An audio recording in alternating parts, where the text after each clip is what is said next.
Shalom, saya Rita Wahyu. Saya memperkenalkan buku saya yang berjudul Injil Salib Besorat Hatselaf. Dan buku ini adalah kelanjutan dari buku saya yang pertama, Eksegesis Peshat, Kitab Kejadian, Kitab Genealogi. Dan buku ini membahas Kejadian 1 ayat 1 sampai 6 ayat 8. Dan buku Injil Salib ini khusus menjelaskan Kejadian 3 ayat 15 yang disebut oleh Bapak Gereja sebagai proto-evangelium. Nah, penjelasan Kejadian 3 ayat 15 ini dijelaskan dalam 33 bab dalam 800-an halaman. Jadi bukunya sangat tebal sekali dan ini akan membahas banyak sekali tentang kasih Tuhan kita, kenapa Tuhan Yesus harus lahir ke bumi dan harus mati di kayu salib. Semuanya dijelaskan dalam buku ini. Dapatkan buku ini dengan menghubungi nomor yang tertera. Juga Anda dapat membelinya di Tokopedia atau di Shopee dan toko-toko online lainnya yang menjual buku Besorat Hatselaf, Injil Salib.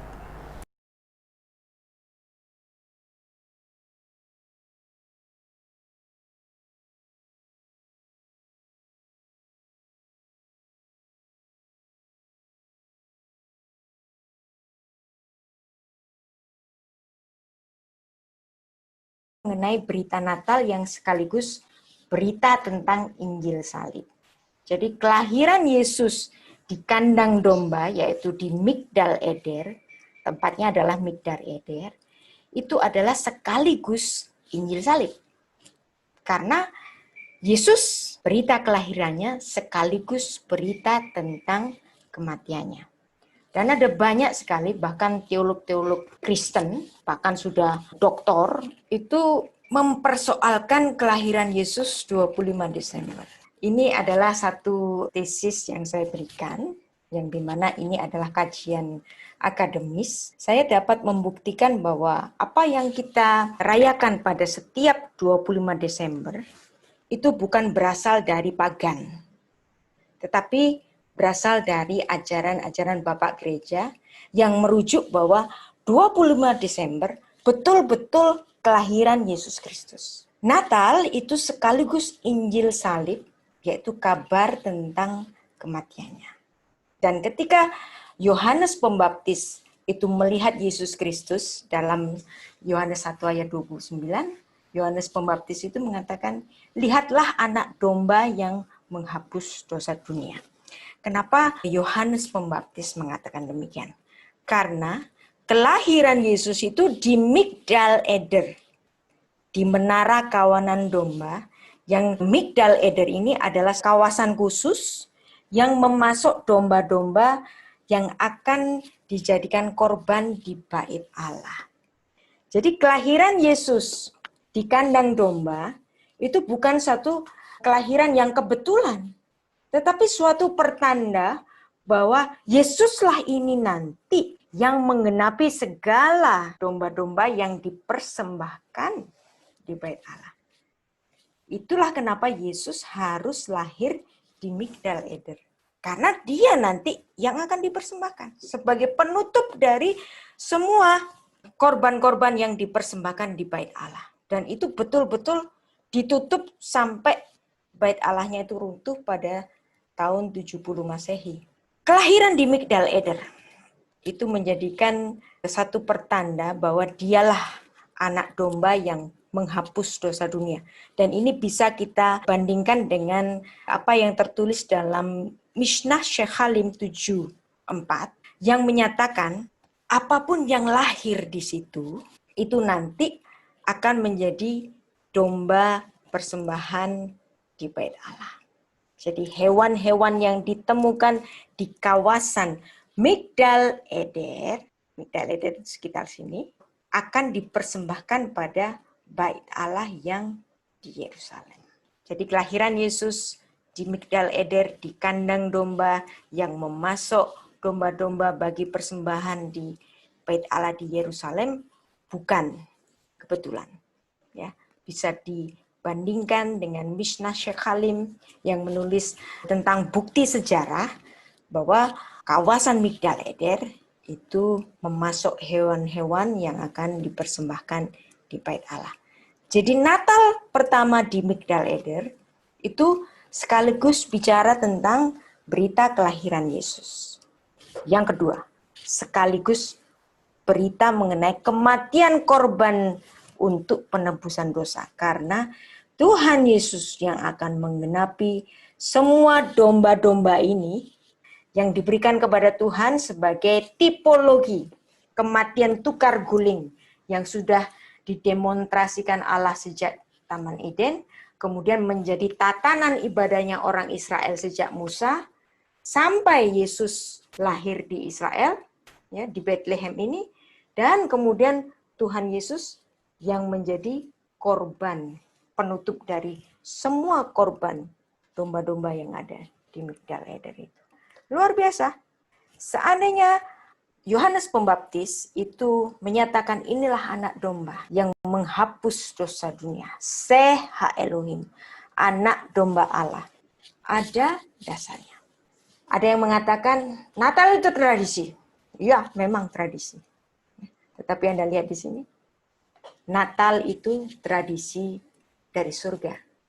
Lukas 2 ayat 11 sampai 14. Hari ini telah lahir bagimu juru selamat, yaitu Kristus Tuhan di kota Daud. Dan inilah tandanya bagimu.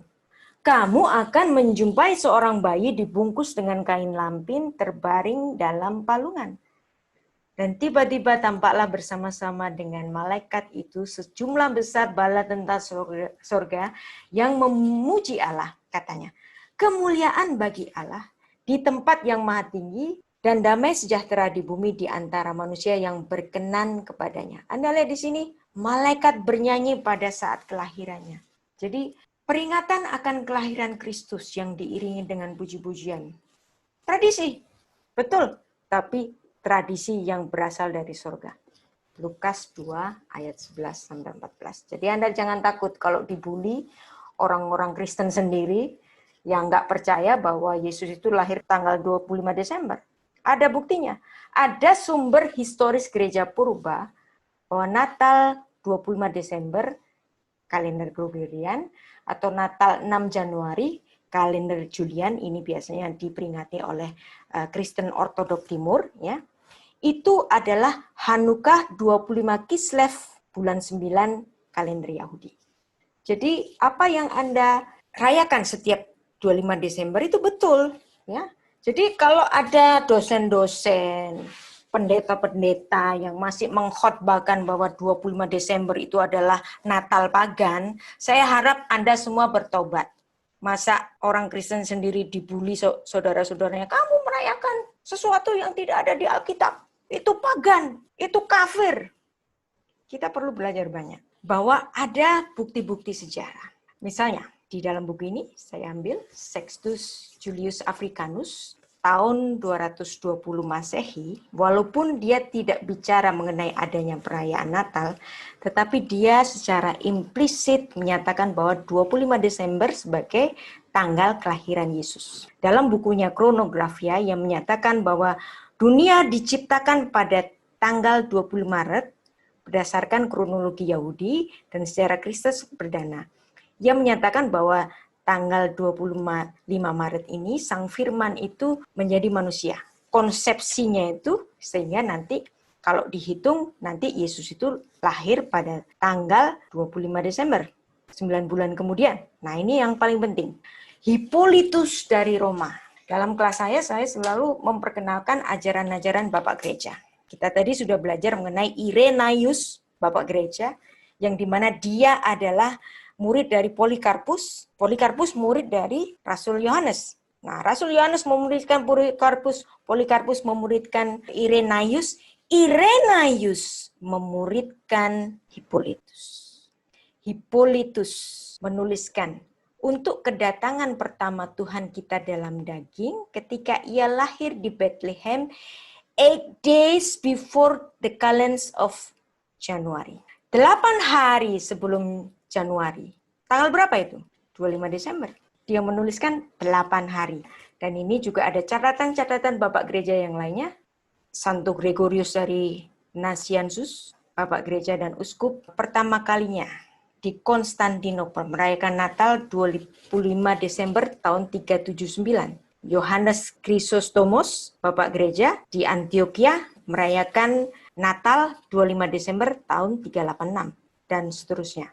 Dan Anda lihat dokumen gereja Apostolorum Didaskalia. Juga ada dalam Apostolorum Didaskalia Koptik yang menuliskan bahwa, ini terjemahnya bahasa Inggris, on the 25th of the ninth month. Pada tanggal 25 pada bulan 9. 25 bulan 9, 25 Kislev bulan 9, itu lahirnya Yesus. Tertulis jelas dalam dokumen gerejawi, Bapak-bapak gereja. Anda lihat di sini. Bulan ke-9, bulan Kislev. Tanggalnya berapa? Tanggal 25. Dan ini bertepatan dengan Hanukkah. Saya pernah membawakan ini dalam satu pengajaran di Rehoboth Jakarta Desember yang lalu. Hanukkah 25 Desember. Dan itu bisa kita buktikan. Nah, Hanukkah 25 Kislev tahun 4 sebelum Masehi. Itu ternyata kalau dikonversikan ke kalender Masehi, itu Anda lihat di sini, tanggal berapa? 25 Desember. Jadi apa yang Anda rayakan, ada dasarnya, ada buktinya. Flavius Josephus menulis tahun-tahun kematiannya Herodes yang agung. Dan itu bisa dikonfirmasi setelah Yesus lahir. Jadi bisa dikonversikan dengan catatan-catatan sejarah di masa lalu. Jadi tidak asal ngawur. Kalau gereja menentukan peringatan kelahiran Kristus 25 Desember, itu bukan pagan. Sama sekali bukan pagan. Karena konversinya juga dapat kita buktikan bahwa 25 Kislev Hanukkah ini adalah 25 Desember tahun 4 sebelum Masehi. Anda bisa nanti membuktikannya. Anda lihat di sini, ini ada kok di internet. Anda bisa membuktikan. Kalau Anda menyanggah saya juga boleh kalau Anda punya argumentasi yang kuat. Nah, Anda lihat di buku yang ditulis oleh Hippolytus. Hippolytus muridnya Irenaeus. Irenaeus muridnya Polycarpus. Polycarpus muridnya Rasul Yohanes. Pada Commentary of Daniel. Ini bahasa Inggrisnya. Nah, ini adalah bahasa asli Yunaninya. Dia betul-betul menuliskan pro octo kalandon Januarion. Kelahiran Yesus 8 hari sebelum kalender Januari. Nah, ini kan lucu. Kenapa Hippolytus nggak nulis 25 Desember, tetapi 8 hari sebelum kalender Januari? Kira-kira kenapa? Ada yang tahu? Ini sangat Yahudi. Jadi, jangan Anda mengatakan Hippolytus ini adalah pagan. Hippolytus ini sangat Yahudi. Jangan mengatakan ajaran Bapak Gereja itu ajaran pagan yang sudah Helenistik. Tidak. Bukti ini menunjukkan bahwa Hippolytus seorang yang sangat Yahudi. Kenapa Hippolytus menuliskan 8 hari sebelum Januari? Kenapa dia nggak langsung aja nulis 25 Desember? Kalau yang ikut seminar saya Desember tahun lalu, pasti Anda tahu jawabannya. Masih ingat? Orang Yahudi harus 8 hari waktu lahir. Diulang lagi, Pak. Anda lihat kenapa 8? Boleh jawab, Bu? Boleh jawab, Bu? Karena dihitung per tanggal hari pada saat sunat, hari ke-8. Yes. Penyunatan. Hari penyunatan. Hari penyunatan adalah hari yang sangat penting bagi orang Yahudi, yang dimana pada hari penyunatan itu seorang bayi laki-laki itu diberi nama. Anda lihat di sini, Hippolytus, murid Kristus. Dalam himpitan kekuatan Roma yang paganisme, dia tidak kehilangan jati dirinya yang Yahudi. Dia menulis kelahiran Yesus berdasarkan tradisi Yahudi. 8 hari. Kenapa harus bilang 8? Karena itu adalah hari penyunatan. Ini berkaitan dengan Haggadahnya orang Yahudi. Karena 8 itu adalah the blood covenant. Misalnya dalam Echad Miyodea, orang Yahudi, setiap kali hari Paskah itu membacakan ini. Pada angka 8, mereka akan merujuk kepada hari sunat. Shmona Miyodea, Shmona Aniodea, Shmona Yememila. 8, siapa yang tahu? 8 aku tahu. 8 adalah hari penyunatan. Wow.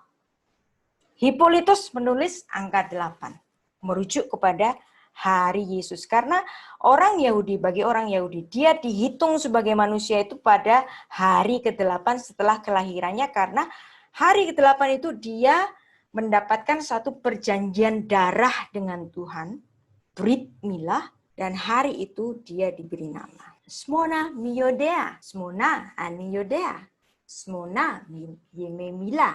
Kalau ada di antara kita, dan saya lihat masih ada banyak pendeta bahkan mengkhotbahkan 25 Desember adalah pagan. Coba didebat ini, tulisan Bapak Gereja, Hippolytus, murid dari Irenaeus, yang dimana Hippolytus itu juga sering difitnah sebagai Helenistik. No, kalau Anda melihat ini, Hippolytus masih mengikuti pakem-pakem Yahudi. Dia memberi tanda kelahiran Yesus dengan cara orang Yahudi, di mana hari sunatnya itu. Kenapa tanggal 8? Karena itu adalah the blood of covenant, perjanjian darah bagi pengampunan dosa. Yesus Kristus disunat pada umur 8 hari. Coba, masih ada yang berani mengatakan bahwa Yesus lahir 25 Desember itu pagan? No way. Ada catatan sejarahnya. Jangan anggap ini adalah rekayasa dari Katolik Roma, ya. Banyak sekali anti Katolik gara-gara begitu. Dan kita perlu banyak sekali belajar, tidak hanya anti Katolik. Oke, Anda nggak cocok dengan Katolik, tetapi Anda harus banyak belajar bahwa ternyata ada banyak naskah-naskah yang membuktikan bahwa ternyata 25 Desember itu bukan rekayasanya Katolik Roma, tetapi ajaran dari Bapak Gereja. Lukas 2 ayat 21. Dan ketika genap 8 hari dan ia harus disunatkan, ia diberi nama Yesus, yaitu nama yang diberi oleh malaikat sebelum ia dikandung ibunya. Anda lihat di sini ada kata Shmona, dan nanti Anda bandingkan dengan tulisan dari Bapak Gereja Hippolytus Octo Smona, ya. Jadi bukan pagan. Lukas 2 ayat 21 adalah penggenapan dari ketentuan sunat perjanjian lama. Sebab perjanjian sunat atau Brit Milah adalah perjanjian darah untuk pengampunan dosa. Dan Tuhan sebelum kematiannya mengukuhkan satu perjanjian, perjamuan kudus, sebab inilah darahku, darah perjanjian yang ditumpahkan bagi banyak orang untuk pengampunan dosa. Nah, Kiprianus, Bapak Gereja juga menyatakan bahwa hari ke-8 adalah hari sunat rohani. Yesus Kristus bangkit pada hari apa? Pada hari Minggu. Hari Minggu adalah hari setelah hari ke-7. Sabat kan hari ke-7. Berarti Minggu hari ke-8. Bapak Gereja Kiprianus menulis itu adalah sunat rohani. Berhubungan dengan apa yang ditulis oleh Hippolytus tadi, bukan? Jadi apa yang Anda rayakan, apa yang Anda pahami selama ini sudah benar. Kalau ada pengajar-pengajar mengatakan Natal itu pagan, coba mereka belajar lagi tulisan-tulisan dari Bapak-Bapak Gereja. Hari Minggu, dan itu oleh Kiprianus dirujuk sebagai hari ke-8. Karena Yesus adalah khatan dami, pengantin darah itu. Nah, ada juga penafsiran dari teolog barat, jadi saya tidak selalu anti dengan teolog barat. Ya, teolog barat yang bagus juga banyak, ya. Walaupun saya mengajarkan sastra Ibrani, tapi saya tidak mengabaikan bahwa gereja barat pun memiliki andil yang banyak dan memiliki jasa-jasa yang banyak bagi kita hari ini. Ya, misalnya Thomas Watson dalam A Body of Divinity, ya, dia menuliskan tentang Tostatus Faith yang menafsirkan bahwa kenapa kok hari ke-8 itu menjadi hari perjanjian darah, hari sunat perjanjian darah. Karena Adam fell the 8th day after his creation. Karena Adam itu jatuh pada hari ke-8, jatuh dalam dosa pada hari ke-8. Ada dalam bukunya Thomas Watson pada abad ke-17. Itulah proto-evangelium yang digenapi oleh Yesus Kristus, Besorat, hari Shena. Kejadian pasal 3 menjadi genealogi keselamatan, genealogi ibadah sakramental, perjanjian baru, Injil salib, perjanjian darah, dan pengenapan janji. Dan Tuhan mengukuhkannya pada Matius 26 ayat 28, sebab inilah darahku, darah perjanjian yang ditumpahkan bagi banyak orang. Kizehu dami dam haberit hachadasha hanispak be'at rabim lislihat katain. Inilah darahku, darah perjanjian yang ditumpahkan bagi banyak orang. Aku akan mengadakan permusuhan. Nah, sekarang kita masuk tetap ya. Jadi sepanjang ini tadi urusannya masih Kejadian 3 ayat 15. Aku akan mengadakan permusuhan. Nah, kata permusuhan ini dalam bahasa Inggrisnya enmity, dalam bahasa asli Ibraninya adalah Eva, perseteruan berdarah. Ve'eva asid. Dan aku akan mengadakan perseteruan berdarah. Betul lah nanti Tuhan Yesus mengadakan perseteruan berdarah di kayu salib. Nah, kata Eva tadi diterjemahkan oleh para rabi Yahudi dengan ektran, ya, perseteruan berdarah. Maka Septuaginta ini sangat penting bagi para rasul perjanjian baru, karena nanti Rasul Paulus, Rabi Shaul, itu melihat dan memakai kata ektran itu dalam tulisannya. Anda lihat di sini ada ektran, kata yang sama yang dipakai dalam Kejadian 3 ayat 15. Jadi para rasul Kristus mendasarkan Injil mereka dari proto-evangelium. Anda harus menghargai karya dari para bapak gereja yang mengajarkan kepada kita hal yang baik, pemahaman yang baik dari Alkitab kita.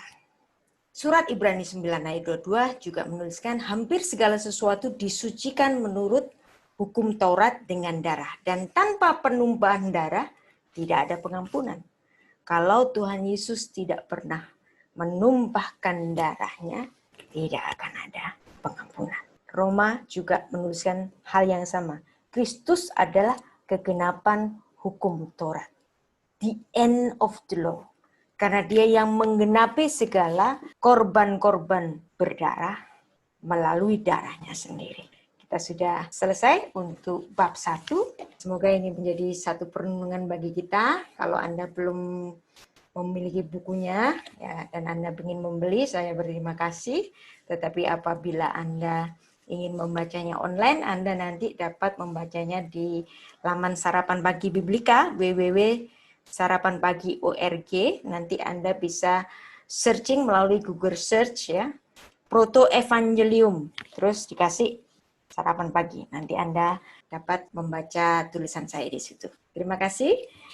Saya kembalikan kepada moderator Pak Joni Dilapong. Silakan.